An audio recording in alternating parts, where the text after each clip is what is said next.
De volta com o nosso Você Bonita e a gente vai falar de cirurgia plástica, a gente vai falar de mudanças na face e a gente precisa entender, e a doutora vai explicar muito bem isso, até que ponto, então, muitas cirurgias feitas ao mesmo tempo podem trazer aí um rosto mais bonito ou não. E aí o que motivou essa pauta, eu vou ler uma nota para vocês, que é o seguinte: o influencer, o Rico, que é campeão, da Fazenda 13, ele fez um desabafo nas redes sociais após ter realizado uma série de cirurgias plásticas no rosto. Em stories publicados nas redes sociais, o humorista explicou que tomou a decisão de fazer os procedimentos depois de receber mensagens de haters que o chamavam de feio. Oh, meu Deus! Olha como, essa parte aí, essa maldade das redes sociais pode alterar um pouquinho a questão até aqui, para as nossas decisões, para as decisões que a gente vai tomar. Então, vamos entender a respeito deste assunto. Convidamos mais uma vez a doutora Larissa Sumôdio, cirurgiã plástica. Bem-vinda, doutora. Obrigada, Carol. Estamos atrás das caixinhas e a gente é pequena, né, doutora? Mas a gente dá um jeitinho, porque a gente tem aqui um passo a passo e você vai explicar aí as diferentes partes do rosto e o que nós temos dentro da cirurgia plástica disponível para que a gente possa utilizar esse recurso. Mas antes da gente falar da cirurgia propriamente, a gente vai ouvir uma sonora da doutora Júlia Trindade, que é psiquiatra, que ela fala exatamente dessa questão aqui, psicológica que eu comentei com vocês. Olha lá. Boa tarde, eu sou a doutora Júlia Trindade, médica psiquiatra, e vamos falar sobre distorção de imagem e redes sociais. O quanto pode impactar a nossa autoavaliação, a exposição a comentários negativos, o uso de filtro nas redes sociais e alguns transtornos mentais. Diversos estudos já têm mostrado que 10 minutos de exposição à rede social pode impactar negativamente em como a gente se avalia. Comentários negativos repetidos podem fazer a gente se questionar sobre a nossa beleza. E principalmente o uso de filtros com distorções contínuas. Eu começo a me perceber como eu sou naquele filtro e começo a me desagradar o que eu vejo quando eu olho no espelho. Os procedimentos estéticos, eles podem nos ajudar a nos sentir melhor. Mas em excesso, eles podem significar uma alteração que a gente chama de dismorfia corporal. E a gente precisa avaliar com um profissional que vai fazer o procedimento estético se não pode ser um caso de dismorfia corporal. Porque vai fazer o procedimento e a insatisfação vai persistir. E aí a pessoa faz 1, 2, 3 procedimentos e não consegue se sentir melhor. Tem que ser avaliado porque é algo que traz muito prejuízo, aumenta o risco de suicídio. Temos que ter sempre uma avaliação psicológica e psiquiátrica junto. Lembrando que quadros de depressão e ansiedade podem também fazer a gente sentir insatisfação com a nossa própria autoimagem. Tem que estar estável do quadro para poder definir quando vai fazer esses procedimentos e lembrar que cada um tem a sua beleza. A gente precisa avaliar o quanto é do outro e o quanto é meu para definir se realmente é algo que eu quero, é realmente algo que eu preciso ou se é uma necessidade de avaliação e de validação externa. As redes sociais nos clamam que a gente seja validado e a gente seja amado, mas a gente precisa avaliar se realmente é isso que a gente quer ou se a gente está sendo manipulado pela opinião dos outros. Então, faça um exercício, vá para frente do espelho, se olhe, se avalie sem filtro, sem maquiagem, e você não precisa amar exatamente aquilo que você está olhando, mas você não precisa odiar. Faça esse treinamento e aceite que o seu corpo é aquilo que você tem. E tá tudo bem se você fizer um procedimento para poder ajudar. Mas se estiver te atrapalhando, não conseguindo sair de casa, tendo bons relacionamentos por isso, busque ajuda.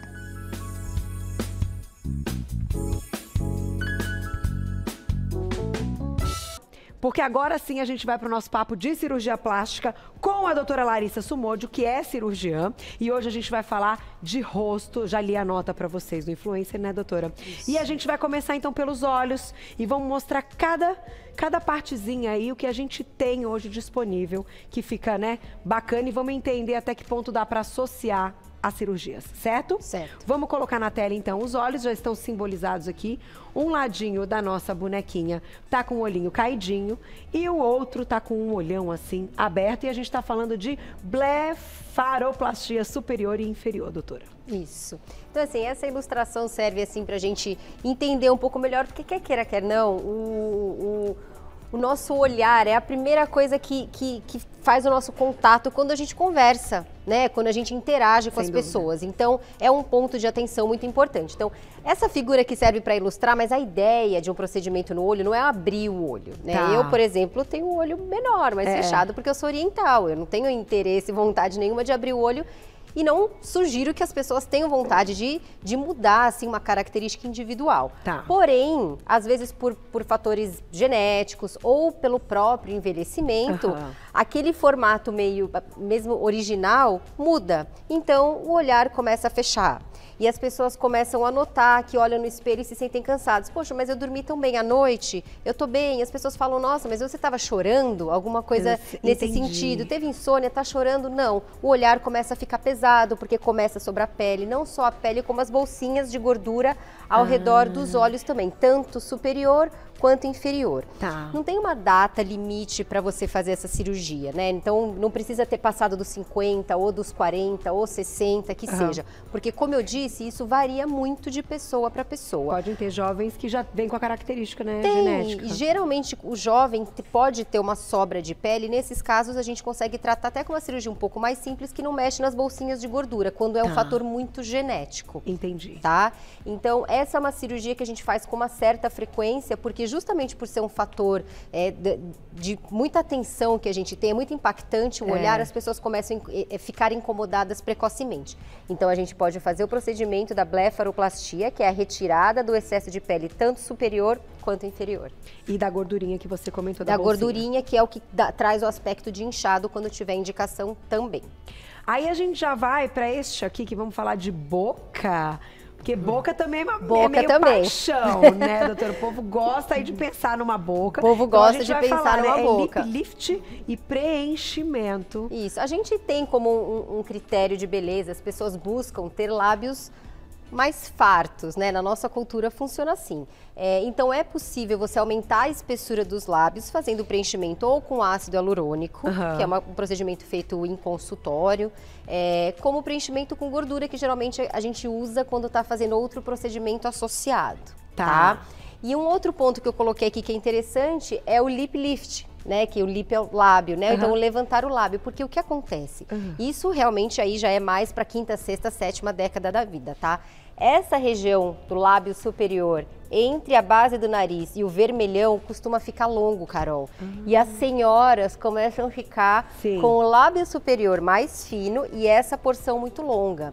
E apesar da gente poder preencher esse lábio, a gente não tem um efeito desejado, porque isso fica muito longo. Entendi. Os homens disfarçam isso usando bigode e as mulheres não têm essa opção. Entendi. Então, para aquelas senhoras que estão incomodadas, nós conseguimos diminuir essa região, fazendo um corte bem pequenininho que de fato cicatriza bem e fica escondido aqui na base do nariz. E deve ter uma recuperação tranquila, né? Só isso é muito tranquilo. É que muitas vezes isso é feito associado com um lifting facial, ou com uma blefaro, ou uma rinoplastia. Mas só isso, de fato, daria para ser feito até com anestesia local. É uma cirurgia bem tranquila. Eu vou lá e já volto, doutora, para a gente juntar, né, outros aqui. A gente tem, mais elementos e entender o que a gente pode associar, até que ponto, então, pode ser bacana. Volto já. E você vai mandando perguntinha na @VocêBonitaTV. Próximo, então, na tela, vamos sair de boca, que foi o último que a gente comentou. Já já a gente responde perguntinha do público. E a gente vai para o próximo que está aqui. Deixa eu ver se tá aqui. Agora vamos para a face mesmo, que é o tal do lifting. Isso. Então, a gente tem reposicionamento das estruturas, enxerto de gordura, tratamento do excesso de pele e contorno da mandíbula. Se você quiser, doutora, chegar pertinho da nossa caixinha para mostrar alguma coisa, fique à vontade, tá? Que eu acho que é esse aqui, não é? Tá aqui, ó.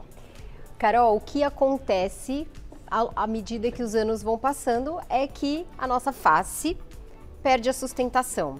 Então, mesmo as nossas características individuais também deixam de existir daquela forma como nós lembrávamos, né? E nisso, a gente tem aquela sensação do rosto tá caindo, que é o que as mulheres falam, os homens também, mas mais frequentemente as mulheres.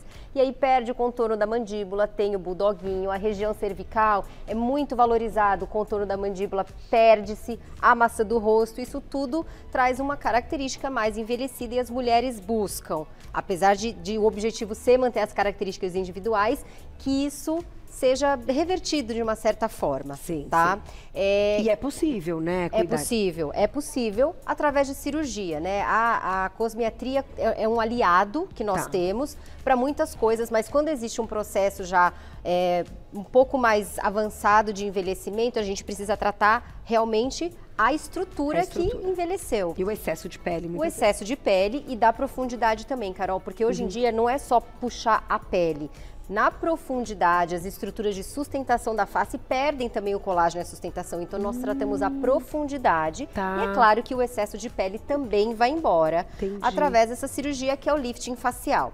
Quando necessário for, também é possível associar o preenchimento de gordura, porque com o envelhecimento também, algumas regiões da face perdem volume e isso também traz um aspecto envelhecido, né? Então isso também é possível durante a cirurgia. Então o lifting reposiciona as estruturas, é possível ganhar um pouquinho de volume e nós temos o ganho do contorno como um todo. Então esses procedimentos aqui podem ser feitos juntos.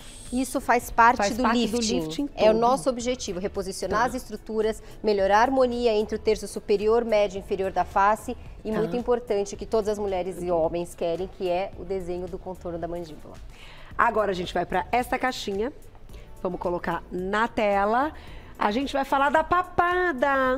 Papada. Opções, lipoaspiração e tratamento das bandas plastimais. Platismais, isso. Porque é o seguinte, assim como os olhos, às vezes a região cervical pode ter uma característica individual que não está tão alinhada com o envelhecimento. Entendi. Então tem mulheres que já começam a ter um acúmulo de gordura aqui mais precocemente.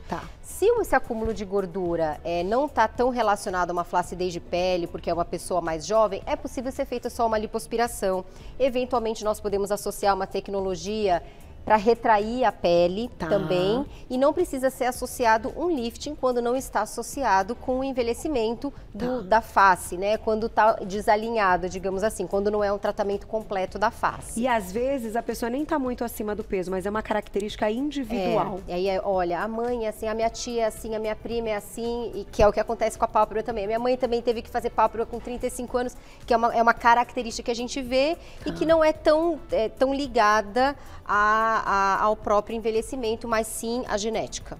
Doutor, o tempo de recuperação, dúvida aí da minha diretora, aproximadamente, claro, quanto mais a gente vai ter ali cada segmento e cada procedimento, vai aumentar um pouquinho, mas mais ou menos uma média aí. De uma forma geral, uma cirurgia que é só blefaroplastia dos olhos, com 10 dias a pessoa consegue estar de volta às suas atividades, não atividade física, tá, pessoal? Que aí é um pouquinho mais. Mas com 7, 10 dias já consegue colocar uma maquiagem e consegue fazer sua reunião de trabalho, tá? Dessa forma. Mesma coisa quando é um tratamento só de papada. Quando nós estamos falando de um lifting, tem um edema um pouquinho maior, aí a recuperação já começa a chegar um pouquinho mais perto de 20 dias. Isso para retornar às atividades, né? Mas é claro que a gente tem um período aí de transição que a gente consegue liberar para algumas atividades um pouco antes e outras um pouco depois. E doutora, a gente tem um minutinho, mas essa é uma curiosidade. Quando a gente fala de cirurgias no corpo, tem a questão da drenagem pós-cirúrgica. Falando da face também,